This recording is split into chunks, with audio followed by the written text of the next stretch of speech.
Hey, I'm Jenna. Welcome to this Ohio farmhouse.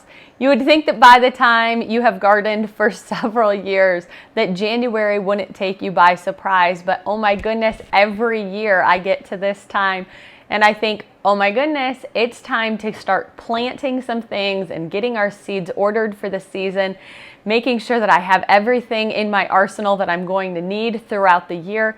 And so I am going to be walking you through that process today, but there are about 5 questions that I think are really important that you ask yourself before you even get started ordering the seeds for the year.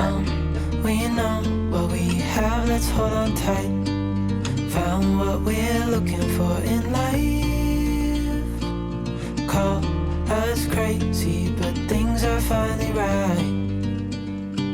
With you and I, the future is bright.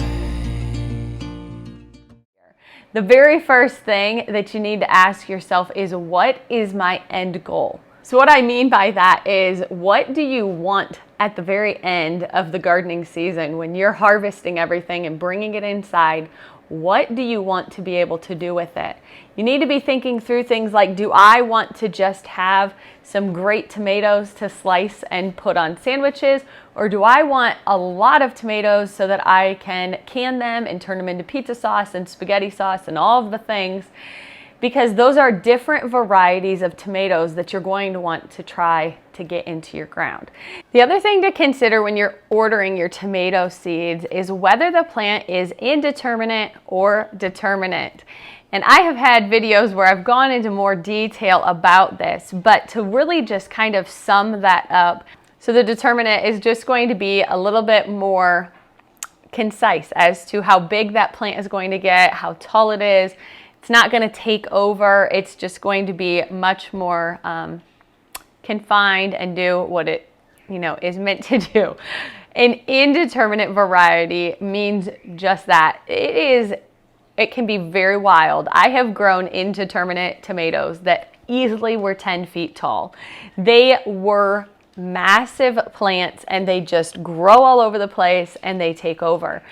It's very fun and it's really cool to watch those grow, but you have to have really great support systems in order to hold up your tomato plant. So they can start growing and growing and growing and get above that level of, like, if you have a tomato cage, they will blow that out of the water. And so you have to have something from up above that's going to support that and that you can tie your tomatoes up to. If you have like a trellis of some kind, or like a hog panel, that will help to get that height up a little bit more so that you can kind of tie that to it. But they are wild and free and they will grow massively. So just when you're looking through this, it will tell you oftentimes right on the website, like this is a Cherokee purple heirloom tomato. It says that it is an indeterminate plant, and so that means that it is going to be a little bit wild. Produces amazing fruit, but just know that it will take a little bit more effort on your part. But just something else that you need to think about, because it definitely plays a part in the end goal. The second thing you need to consider is, how much space do you have to work with? Are we talking a patio where you've got some pots and you're going to grow some tomatoes? Or do you have a huge plot of land, or maybe some raised beds in your backyard? What is the space that's available to you and that you can make work best for your family? So think through those things. If you only have a limited amount of space, it's probably not the wisest to go about buying lots of vining plants. So that would eliminate things like melons and possibly cucumbers and pumpkins and things that are just very viney and take up a lot of land. So if you have a limited space, you want to be really smart about the things that you're choosing to put into the garden. A lot of things can produce a lot of food for you in a very small amount of space, in comparison to something like a pumpkin that's going to vine all out and cover a big area and just produce a handful of pumpkins for you.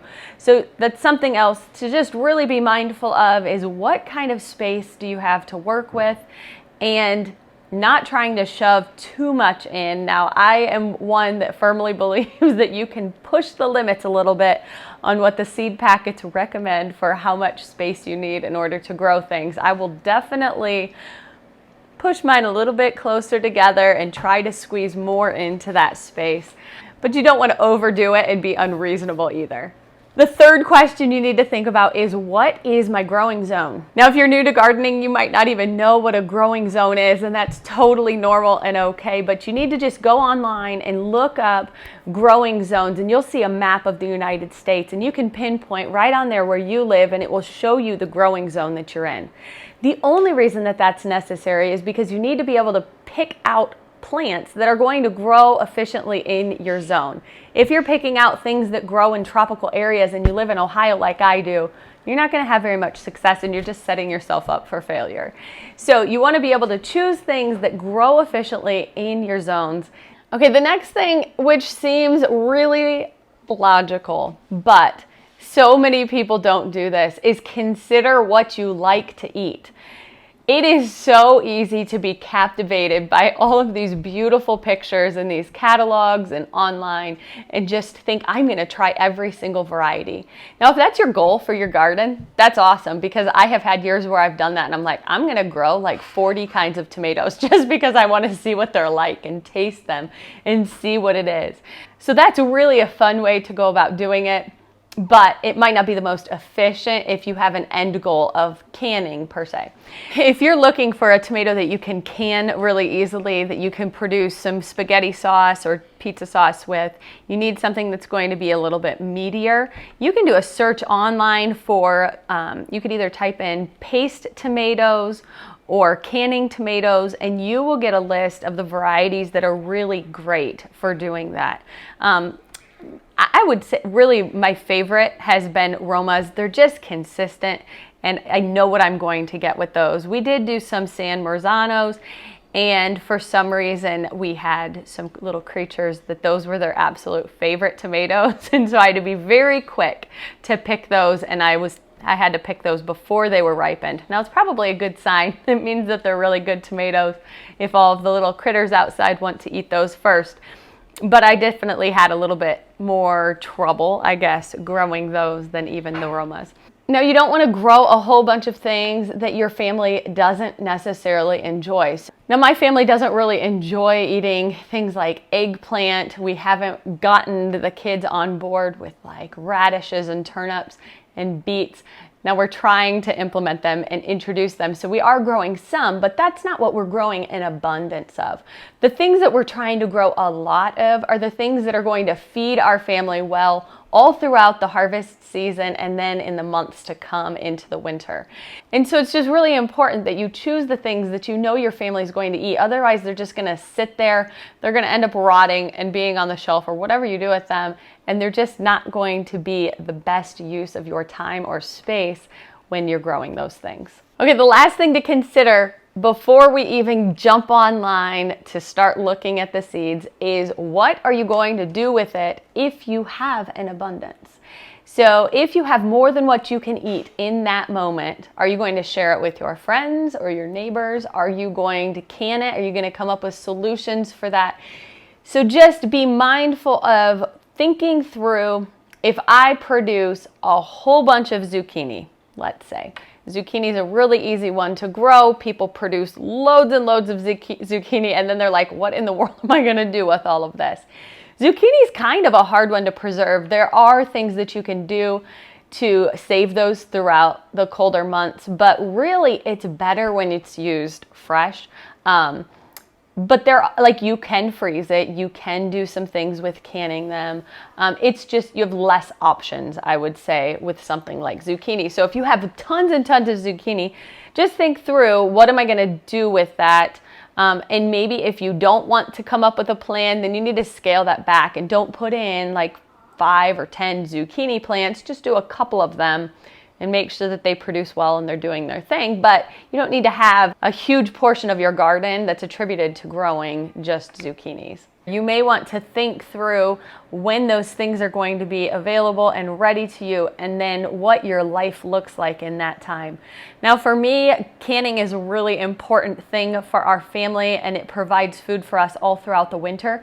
And so I kind of just have to expect this, but it's very difficult because a lot of the harvesting comes about right when it's time for us to go back to school. And so I'm starting our homeschool routine back up, and our group is back in session. And so it just is a very hectic time. I know that going into it, and so I just kind of plan for it to be chaotic for a little bit of time, and I'm kind of getting into the swing of how to maneuver all of those moving pieces.